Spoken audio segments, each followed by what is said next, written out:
Olá, bom dia.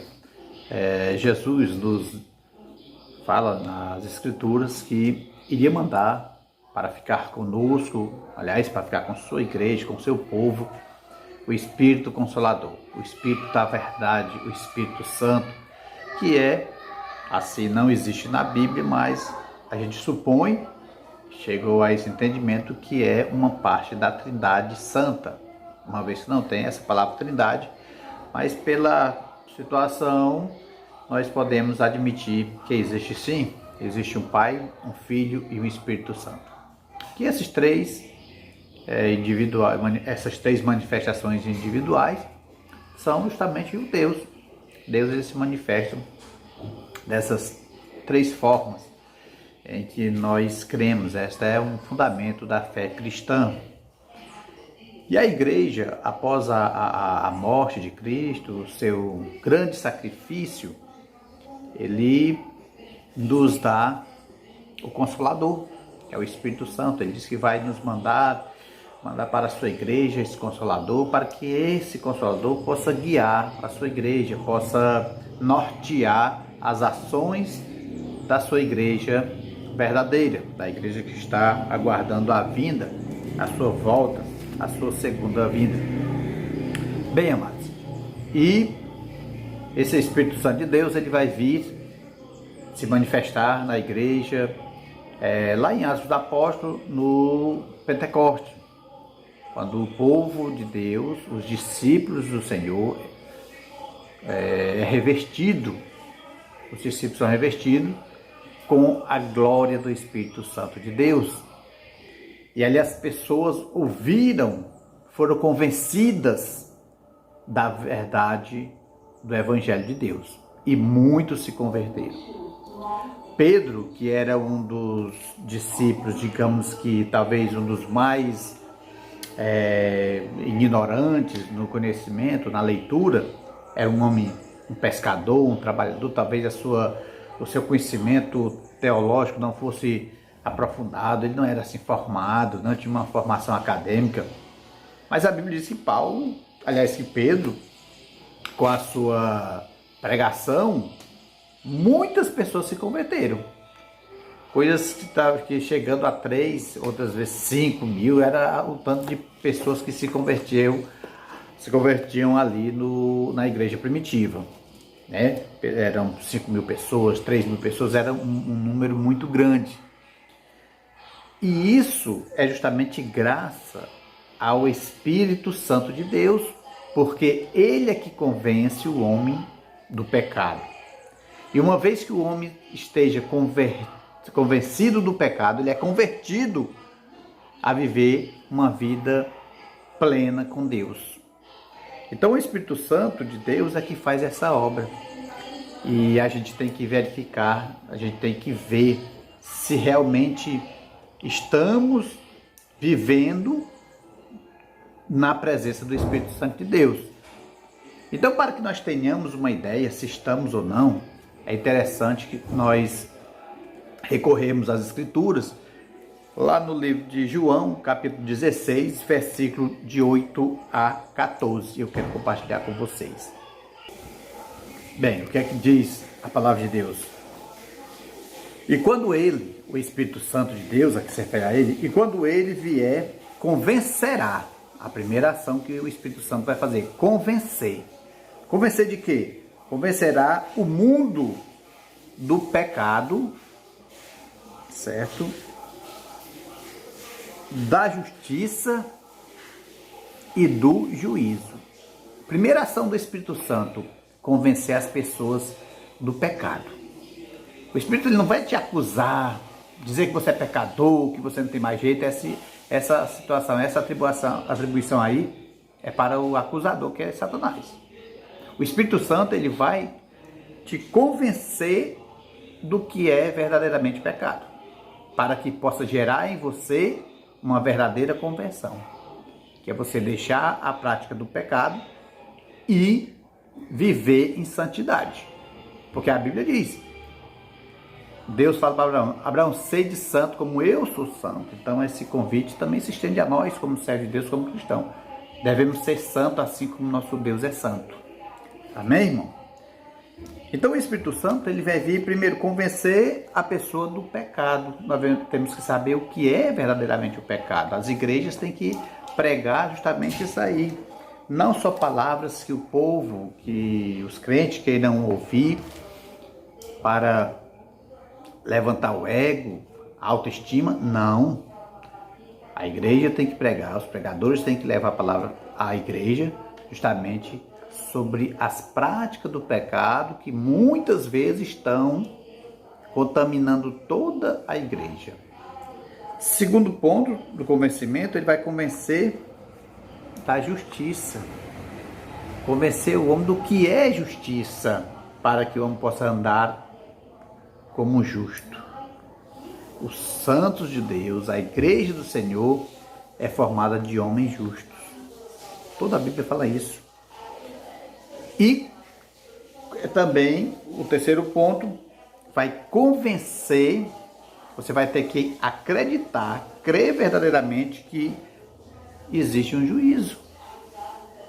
Jesus está vindo, está retornando, voltando, a igreja será arrebatada, mas vai haver o juízo.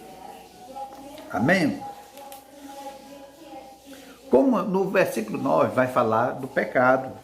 O pecado porque não creem em mim.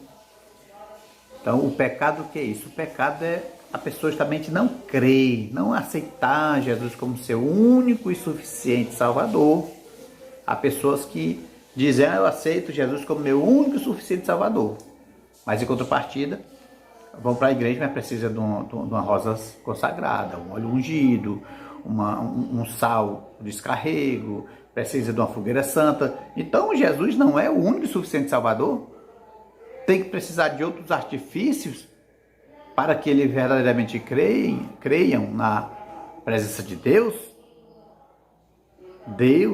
Jesus é o único e é suficientemente Salvador. Bem amado, no versículo 9 ele vai falar do pecado, no 10 ele fala da justiça, né? Porque vou para o meu Pai e não me verei mais, apenas no dia do julgamento, né?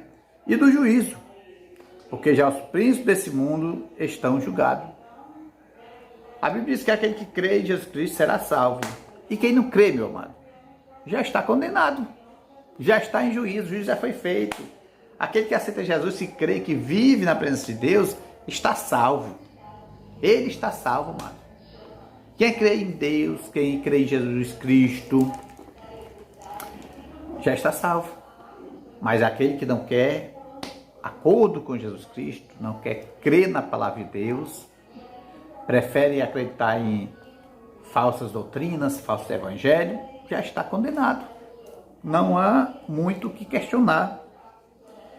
E diz aqui, no versículo 12, ainda tenho muitos que vos dizer, vós não podeis suportar agora.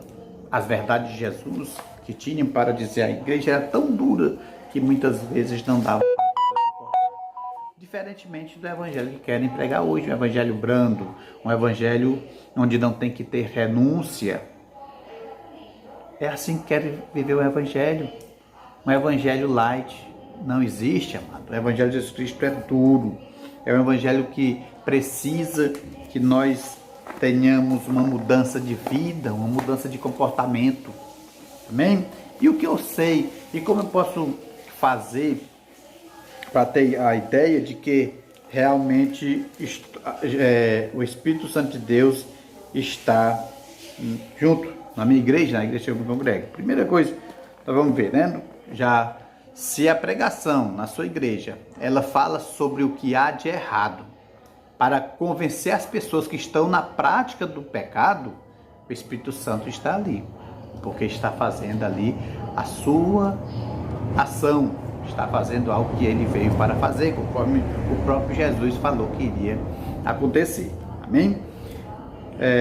Da justiça, né? Do juízo, ele vai ter que dizer, olha, você crê em Jesus, então você é salvo, meu irmão. Essa é a mensagem de Jesus Cristo.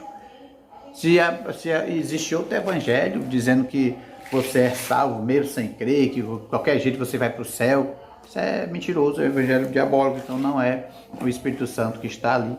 Por isso que a gente deve examinar de qual espírito é que está vindo aquela palavra, aquela mensagem. Certo? Verso 13, no versículo 13, diz assim: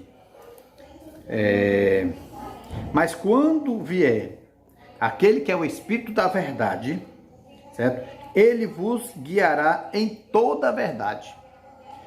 O Espírito Santo, ele vai guiar o seu povo em toda a verdade, ou seja, dentro das Escrituras de Deus. Não vai criar em contos de fada, em histórias para animar a galera, para fazer um culto mais animado. Não, ele vai guiar dentro de toda a sua verdade. E qual é a verdade? É o evangelho que cobra mesmo, é o evangelho que não é só aquele evangelho do oba-oba, é o evangelho que diz para você que você vai ser salvo, mas se submeter à palavra de Deus, certo?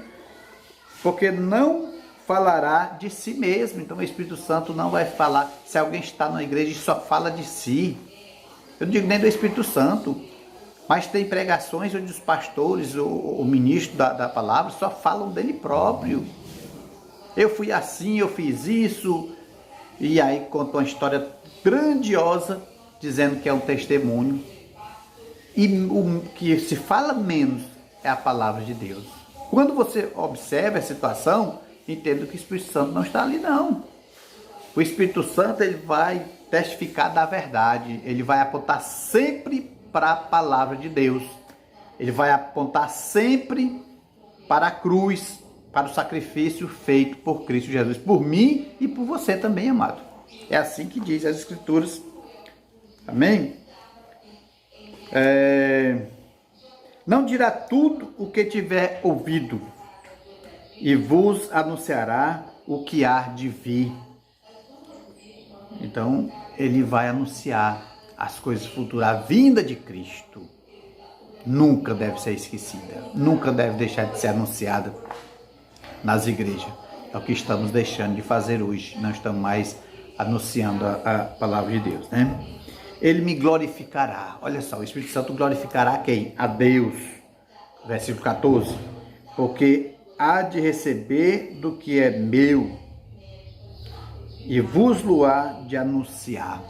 Então o Espírito Santo, como eu sei que o Espírito Santo está no mesmo quando aquela igreja está ali para glorificar a Deus. A palavra glorificar vem de uma palavra, né, oriunda de uma palavra que significa elogiar. Então os nossos louvores, eles devem ser de elogio a Deus. Elogiar como? O elogio de Deus, ele acontece da seguinte forma, certo? O Espírito Santo, ele vai mostrar em seus louvores. Como é que eu sei que é o Espírito Santo que está inspirando aquele hino? Quando aquele hino, ele vem mostrar quem é Deus, o que ele fez e o que ele faz. Só isso. Cristo deve ser o centro da adoração. A igreja de Jesus Cristo deve ser cristocêntrica. Quando você vê outra situação, onde o homem é o centro, o homem vai para o culto para receber bênção, para receber cura, tudo eu, para mim, né? Quando você vê hinos mostrando dessa forma e cultos indo por este caminho, pode entender que o Espírito Santo não está mais naquela igreja, certo? Porque hino, louvor é adoração. Amém? E que a gente possa ter uma vida abençoada, né? E sempre ver essas verdades, né? Que o Espírito Santo possa iluminar a sua vida, o seu caminho, que o Espírito Santo possa estar sempre com você. Fique na presença de Deus, um abraço, que Deus abençoe grandemente.